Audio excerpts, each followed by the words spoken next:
আপনার ড্যাশবোর্ডটা লাল থেকে বাঁচাতে হলে অবশ্যই অন্যের ভিডিওতে কমেন্টস করুন এবং আপনার পোস্টে আসা কমেন্টগুলোর রিপ্লাই করুন। তাহলে দেখবেন আপনার ড্যাশবোর্ডটা সবুজ হয়ে গেছে এবং সবুজই থাকবে যদি আপনি এই কাজগুলো কন্টিনিউ করে থাকেন।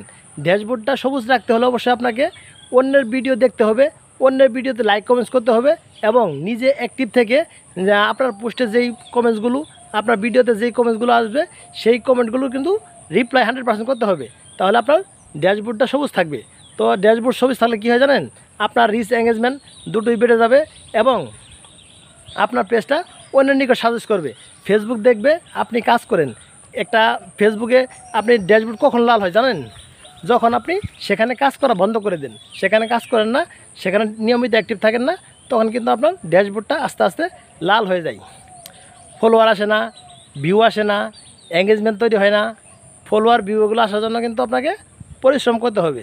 আর আপনি যত পরিশ্রম করবেন তত কিন্তু আপনার ড্যাশবোর্ডটা সবুজ থাকবে। তাই আমার পরামর্শ থাকবে, যদি আপনার ড্যাশবোর্ডটা সবুজ রাখতে চান তাহলে কিন্তু ড্যাশবোর্ডে সবুজ রাখার কাজ করতে হবে। ড্যাশবোর্ড খালি খালি সবুজ থাকবে না, ড্যাশবোর্ডটা এমনি এমনি সবুজ হয় না, আপনাকে পরিশ্রম করে কিন্তু ড্যাশবোর্ডটা সবুজ করতে হয়। অবশ্যই যেই নিয়মগুলো বললাম এগুলো করবেন। রিপ্লে কমেন্টের কোনো তুলনা নাই, আপনি রিপ্লে কমেন্ট করে যাবেন। রিপ্লে কমেন্ট করলে কিন্তু আপনার ড্যাশবোর্ড সবুজ থাকে এবং আপনি এঙ্গেজমেন্ট বাড়লে কিন্তু আপনার ড্যাশবোর্ড প্লাসের দিকে থাকে, মাইনাসের দিকে থাকে না। তাই ড্যাশবোর্ড সবুজ রাখতে হলে অবশ্যই আপনাকে নিয়মিত অ্যাক্টিভ থেকে ভিডিও পোস্ট আপলোড করে যেতে হবে এবং অন্যের থেকে আসা পোস্টের রিপ্লে কমেন্ট করতে হবে। যারা আপনাকে কমেন্টস করেছে তাদের প্রত্যেকটা কমেন্ট ধরে তাদের বাড়িতে যাবেন, ভালোবাসা দিয়ে আসবেন এবং রিপ্লে কমেন্ট করবেন। রিপ্লে কমেন্ট করার মাধ্যমে কিন্তু আপনার এই ড্যাশবোর্ডটাও সবুজ হয়ে যায়। ড্যাশবোর্ডটা সবুজ রাখতে হলে কঠোর পরিশ্রম করতে হবে। অনেকে দেখবেন ড্যাশবোর্ড লাল হয়ে বসে আছে, তারা কিন্তু সেভাবে ফেসবুকে কাজ করে না।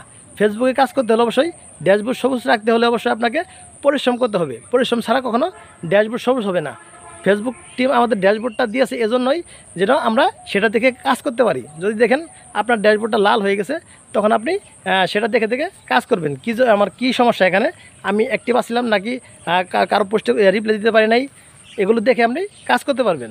অবশ্যই ড্যাশবোর্ড সবুজ রাখতে হলে আপনাকে পরিশ্রম করতে হবে। পরিশ্রম করে তারপর আপনার ড্যাশবোর্ডটা সবুজ হবে। আপনি আজকে পরিশ্রম করলেন, কালে কিন্তু আপনার ড্যাশবোর্ড সবুজ হবে না, লাল থেকে যাবে। এটা একাধারে 1 সপ্তাহ 2 সপ্তাহ 1 মাস পর্যন্ত আপনি কাজ করে যাবেন, তাহলে ড্যাশবোর্ডটা সবুজ হবে। আর ড্যাশবোর্ডটা যখন সবুজ থাকবে তখনই কিন্তু আপনার রিচ এঙ্গেজমেন্ট এগুলো বেড়ে যাবে। আর এঙ্গেজমেন্ট বাড়লে একটা পেজের জন্য এঙ্গেজমেন্ট খুবই গুরুত্বপূর্ণ। এঙ্গেজমেন্ট বাড়লে ফেসবুক টিম নিজেই আপনার ভিডিওগুলো, আপনার পোস্টগুলো অন্যের নিকট করে দিবে, পৌঁছায় দিবে।